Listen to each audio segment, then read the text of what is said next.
Hi, welcome to Inspiration Information. This is where I tell you things I'm really into right now. Hi, Editing Olays here. Inspiration Information is something I usually do short form on TikTok, but I'm so excited to do them long form here on YouTube and anywhere else anyone will let me. Okay, back to the video. It is February, and although we need a longer month. I came on here to recommend all things black. So without wasting any more time, let's get right into it.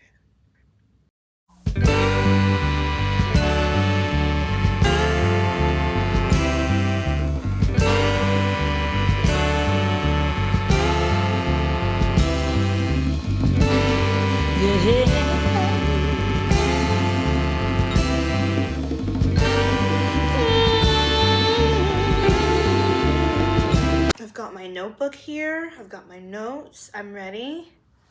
Let's pull up a pen and paper, you guys, and let's get started.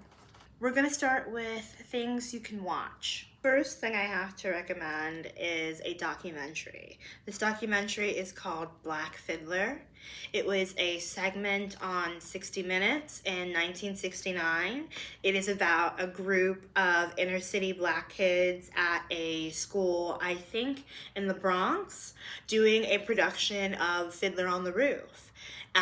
It is extremely interesting. I have known about this documentary since early high school. I think I went across the street to the Performing Arts Library where I went to high school. I went to high school in Manhattan, and so right across the street was the Performing Arts Library. And in one of their exhibits, they had this documentary playing about Fiddler, which, truth be told, is one of my favorite musicals. And I stood there with tiny headphones on and watched the entirety of it. And every chance I get to recommend a documentary to people, this is one of the first ones I say. School in the Ocean Hill, Brownsville section of New York City began rehearsing Fiddler on the Roof, the long-running Broadway musical about Jewish life in 19th century Russia. The school production precipitated a storm of controversy. They're superstitious. Right. For somebody who's been dead, the Jews have been very afraid, and we have to make it, and when he describes you, very. So we want this to come out gray and dead. Yes, ma'am. I'm leaving. Do all the boys have yarmulkes? Richard Pirro, a 35-year-old music and drama teacher of Italian descent. I'm recommending this documentary because intersectionality is so important, and it's the foundational piece to good activism, to good work, to good social awareness skills. And seeing all these children being interviewed about what it means to be playing Jewish, what it means to be thinking about a Jewish experience through the lens of their black inner city experience is beautiful, especially for the time that it was recorded in. Again, this documentary is not that long. It's about 45 minutes. There are some things that could be considered a little bit dated. It is 69 in this documentary, but the final clip of the kids singing Anatevka through their Brooklyn city awnings and fire escapes is one of the most beautiful things I've ever seen. And I'm waiting for someone to reimagine Fiddler for the stage set somewhere with black people. Do it, and cast me, do it and cast me. Next thing I have to recommend for you to watch is something that I've recommended here on Inspo Info before, and that is 1993's Almost Rainbow. You ain't no woman yet, Rainbow. What you're feeling now is the easy part. Do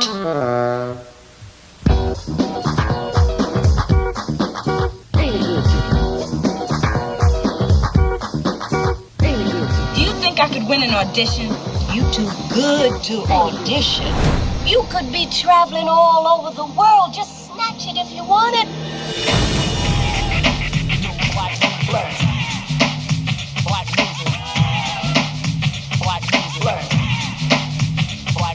stay away from boys. Almost Rainbow is written and directed by a woman, Anoka Chinsira, who is incredible and also makes an appearance in the movie herself. It is about Rainbow, a young girl living in Brooklyn, trying to figure it out, trying to go through womanhood while also having her mother, Alma, deal with her very estranged and eccentric actress, dramatic glamour sister. This is a dramedy, so there are moments where it is super, super funny, and then it is super, super intense, but somehow still remains so, so endearing. Movies written and directed by Black women are hard to come by, and especially ones that are coming-of-age movies instead of intense period pieces like we are so often succumb to when it comes to Black cinema. So I wanted to try to find a movie about a young woman, a young Black woman, being a young Black woman. And this movie is that. This movie is on Kino and the Criterion. Again, movie-wise, it is a gorgeously made movie, a witty movie. The interior design is gorgeous. The color scheme is beautiful. I also grew up in a brownstone in Brooklyn where it's set, so I immediately found that to be relatable and pulling at my heartstrings. But other than that, if you didn't grow up in a brownstone in Brooklyn, I am sure you will love this movie. And this is my second time talking about this movie, so if you didn't listen the first time, the second time around is always better than the first. So do it. Watch it. Watch it. The next thing I have to recommend is a YouTube video. I am recommending Gregory Hines' tribute to Gene Kelly. At the Kennedy Center Honors, Gregory Hines, who is a world-famous tap dancer and director and singer and actor, did a tribute to Gene Kelly and just showcased all of his tap dancing talents. Tap dancing is something that has kind of fell out of popular culture, but I find it to be one of the staples of Black culture. Tap dancing and dancing in general is one of the ways that we as a people have expressed our emotions for hundreds and hundreds of years through movement. And this tribute to honor someone else is gorgeous. It isn't emulating, it isn't kissing up to Gene Kelly, who in his own right, I would love to make another video about just Gene Kelly. But Gregory Hines takes what he has seen Gene Kelly do, and just like so many Black artists and actors do, took that and made something so distinctly him that it's gorgeous to watch, and I recommend that everybody try to watch this 5-minute long YouTube video.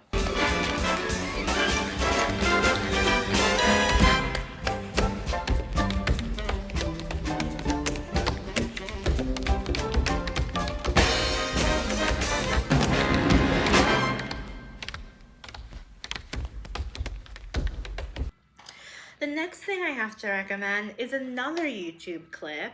This one is from a movie, Sun Valley Serenade, which came out in 1941. This movie is not good. Do not watch this movie unless you are really, really into watching movies from the 40s like me. But I'm telling you, it's not a good movie. It's not a good movie. Sun Valley Serenade, God, I couldn't really even sum up the plot for you, but the important thing is it was one of those movies in the 40s where one of the characters was a very famous big band player.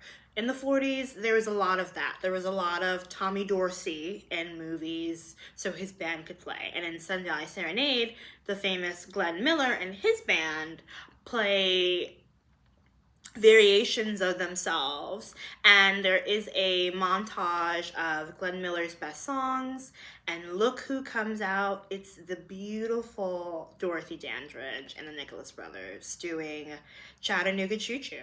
It's a 3-minute long number.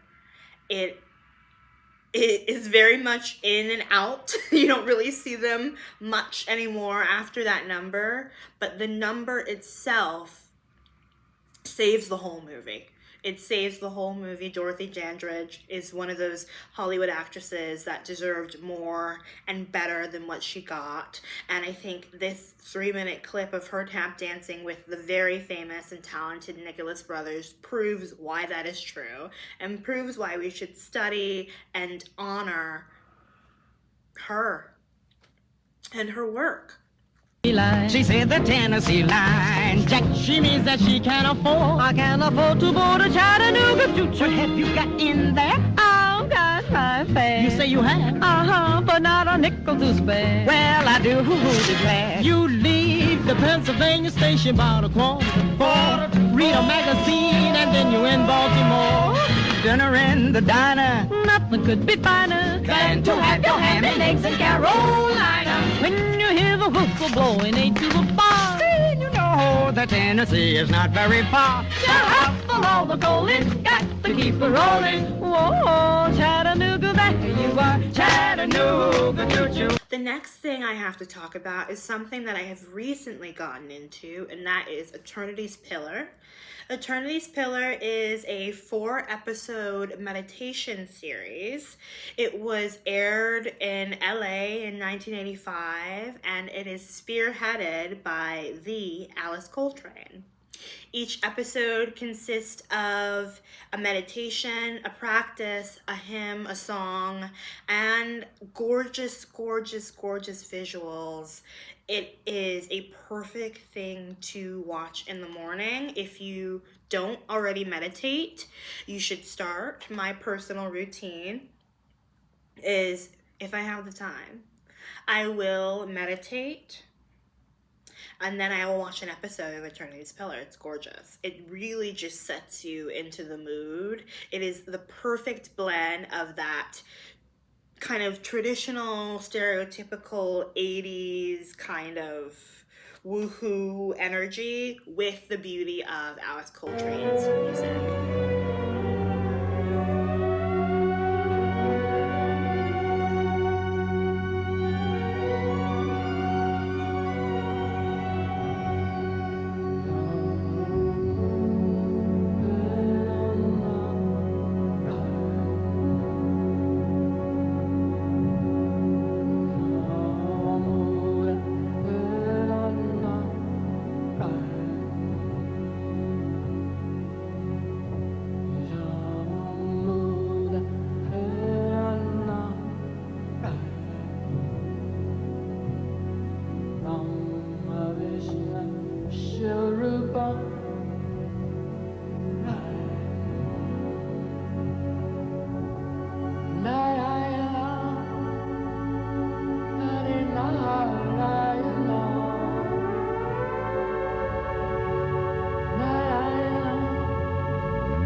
To say everything that I'm talking about will be linked in some shape or form, whether that be the trailer of a movie, the link to purchase the movie, whether that be the link to a song I recommend later on, whether that be a link to a picture I talked about. I'm going to try to make everything I talk about easy and accessible for everyone who watches this. So okay, that is it for the things to watch section. Let's move on to music.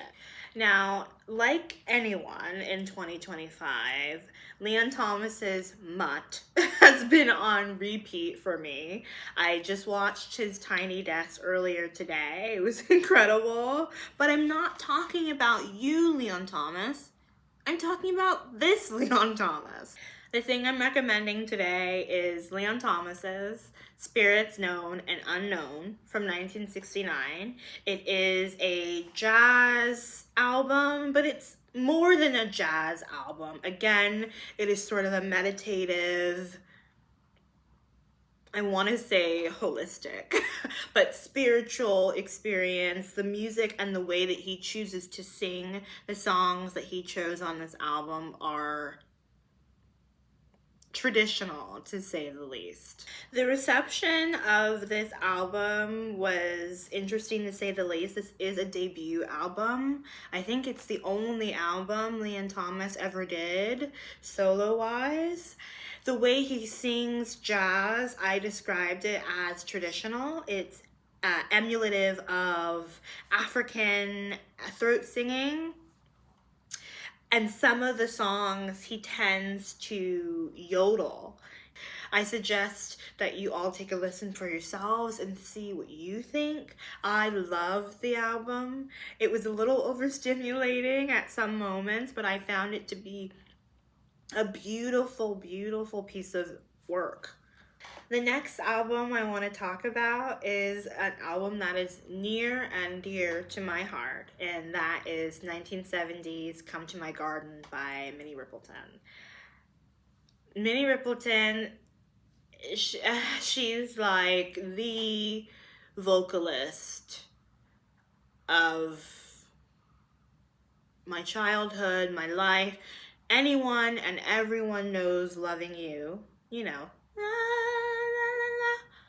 La, la, la, la, la. But Come to My Garden is a collection of songs about anything and everything under the sun, about her literal garden, about her putting roots into the ground and starting a family, about love and loss and hope and sadness. It's a beautiful album. The orchestrations as well as the vocal ability is just gorgeous. My favorite tracks off that album are Expecting, Come to My Garden, and there's one more. By the way. Oh, by the way. Minnie Riperton is a staple vocalist in my book, and I hope that she becomes one of yours. All right, that's it for the music section. Let's move on to the reading, writing, and thinking section. In terms of books, I have been reading Giovanni's Room by James Baldwin. Now, if you don't know of this book, I will give you a synopsis. So Giovanni's Room is about a man, a white man, who is reflecting over his life, is reflecting over men, and just kind of is caught in between his self and his desires. It's about a book about not fully accepting yourself and what it feels like to be trapped by that. It is a gorgeous piece of literature. James Baldwin is one of the best writers of the 20th and probably 21st century. I really, really, really suggest that you pick up a copy. There are so many PDFs and cheap versions of this book for $5 or less. Your local thrift store probably has copies of this. I really suggest you guys look into Giovanni's Room and all the other work by James Baldwin as well. The next thing I have been reading is The Colored Museum by George C. Wolfe. I did not mean to choose two books written by Black queer men, but that ended up happening, which I think is a win in itself. The Colored Museum is a series of vignettes set as a museum exhibition, and it is about the Black experience. There is a exhibit where it's two mannequins, one with an afro and one with bone straight hair, and they talk to each other, and hilarity and retrospectiveness and identity, you know, scarcity ensues or whatever. It is a gorgeous piece of writing. It is so funny. It is smart and witty and polarizing and shocking. George C. Wolfe is one of my favorite directors. I wanted to see him in 2014 when he was directing Shuffle Along on Broadway with the Queen Goddess, Audra McDonald, and now, currently, he is directing Audra McDonald again in Gypsy, which I also have been dying to see. But this play right here, if you are a play reader, I suggest that you pick this up. If you're not a play reader, it is a fairly simple read because it is broken down in vignettes. It feels more like a series of short stories than it feels like a series of short scenes or a long play, if you find that boring or whatever. Okay. The last thing I have been thinking and reading and writing about is this. This is sheet music for Can't Help Loving That Man from the show Showboat. Showboat was a musical from the 20s. It came out in 1927. And it is based off a novel of the same name. It is essentially about the Mississippi River and how, the start of early Jim Crow laws. There is interracial marriage, there is gambling, there is money loss, there is weird age gap relationships, there is racism, there is indentured servitude. It is a lot. I picked this up from a estate sale. This is the movie cast. So you have Katherine Grayson and Howard Keel. And at the bottom here, you have Ava Gardner. Now, Ava Gardner plays Julie Laverne. Julie Laverne in Showboat is a biracial or very light, white-passing Black woman. She and her identity are one of the main conflicts of the show. She's married to a white man who loves her deeply, and she sings Can't Help Loving That Man. And one of the slaves or servants hears her singing that song and says to her that she's only ever heard other Black people sing that song. More eyebrows are being raised, and eventually she is found out as Black. I wanted to put this in here because I truly have been thinking about Showboat for the last 2 weeks or so. There is something about this show that I cannot get out of my mind. It was written by a white man. The novel was written by a white woman, I think. And somehow the story still remains very Black to me. Now I want to go back to Ava Gardner. Ava Gardner, as I said earlier, is not Black in the slightest. And this Showboat was one of the first shows to ever premiere, and people went batshit crazy for it. It was one of the first musicals that had a solid book, a solid script, that wasn't just, here are some songs, here a review. This play had characters, had motives, had a beautiful set, had beautiful orchestrations, beautiful arrangements. It was a big, big deal all the way until the movie was made, and it was made in 1951. And the musical, again, came out in 1927.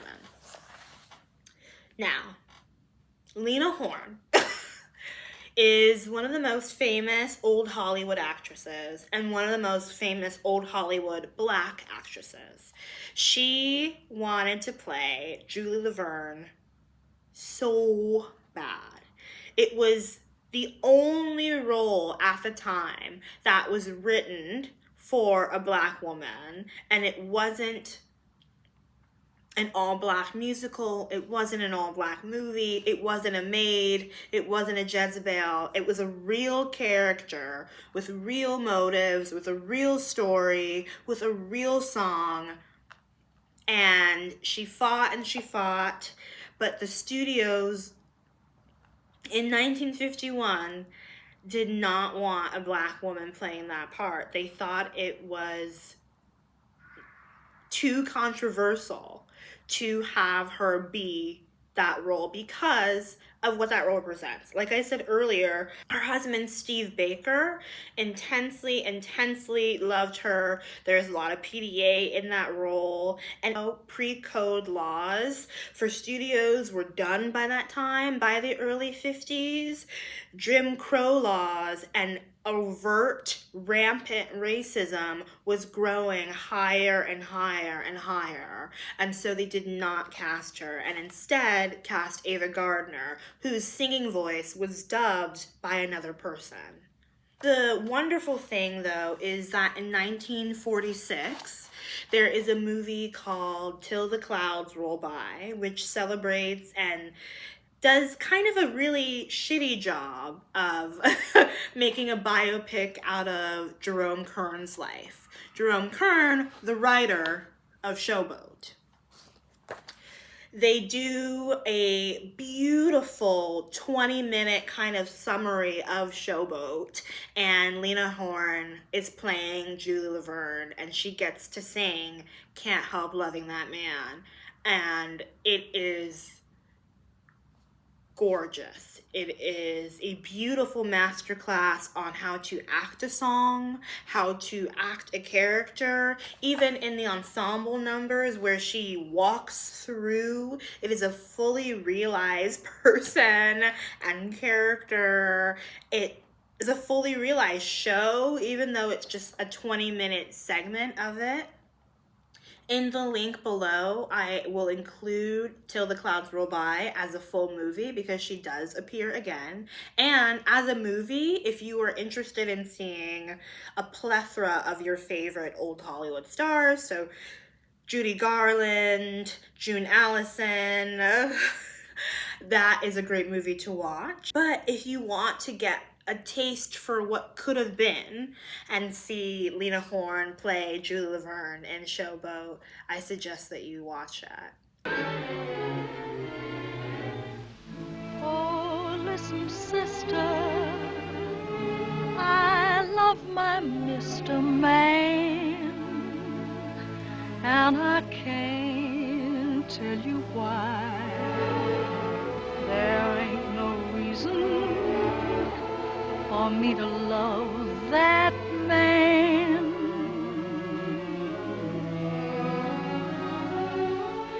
It must be something that the angels done planned.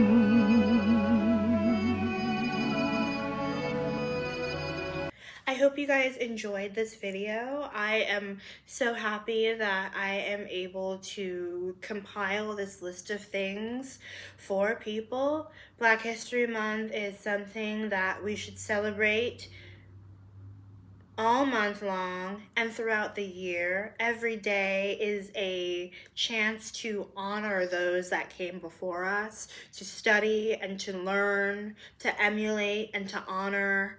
I am so proud that I come from a long line of stardom and perseverance and determination, and I really hope that you all go out and consume the things that I have suggested for you guys today. Well, that's it for me. What are you really into right now? I would love to know. How are you celebrating Black History Month? I would also love to know. And I will see you guys next time. Bye.